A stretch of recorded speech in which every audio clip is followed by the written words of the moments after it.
நாங்க வாங்குனது கிடையாது. அவங்கள்ட்ட காசு இருக்கு, நீங்க வாங்கிக்கிறீங்க. அப்ப காசு இல்லாம நான் மட்டும் இழுச்சவாடா. பட் சேவிங்ன்றது கட்டாயத்து பேர்ல பண்ண முடியலன்னும் போது நாங்க கட்டாயத்தின் பேர்ல இஎம்ஐ கட்டிட்டு போறோம். Easy handling. காரை சேவ் பண்ணிட்டு வந்துட்டு அப்புறம் மாசம் வந்து அந்த காசை கட்டிக்கலாம். ஃபர்ஸ்ட் ஒரு திட்டமே உங்களுக்கு சேமிப்பா தான் இருக்கணும். எங்க போனாலும் வந்து சேவிங்ஸ் பண்றவங்க, இன்வெஸ்ட் பண்றவங்க என்ன நடக்குது? இப்போ நம்ம மட்டும் தான் வெட்டியா இருக்கமா? இப்போ ரிச்சா இருக்கிறவங்களும் வேலைக்கு போறாங்க, மிடில் கிளாஸும் வேலைக்கு போறாங்க. ஓகேவா? எதுக்கு வேலைக்கு போறோம்? நான் ஏன் வேலைக்கு போகணும்? நான் எதுக்கு வேலைக்கு போகணும்? வீட்டுல வேலை செய்யறது பத்தாதா?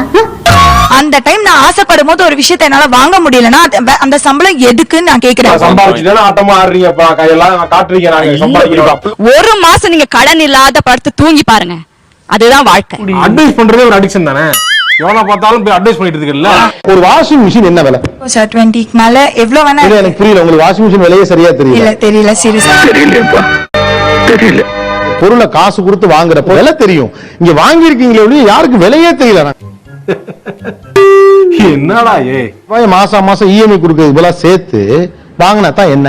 கேள்வி கேட்கறது ஈஸி, ஒவ்வொரு கேள்விக்கு யோசிச்சு பதில் சொல்ல முடியாது. சேர்த்து வைக்கிறதுன்றது என்ன சார் பிரச்சனையே? அங்க அதுதான் பிரச்சனையே. என்ன பிரச்சனை? நாங்க ஒரு 2000 ரூபாய் எடுத்து வைப்போம், அதுக்குள்ள வேற செலவு வருதே சார். அதானே சார் மிடில் கிளாஸ். ஒரு 3000 ரூபாய் எல்லாம் உனக்குதான்பா. பாக்கினா நம்ம கொடுக்க வேண்டிய பாக்கின்னு சொல்ல வந்தோம். நீ கொடுத்த காசு 10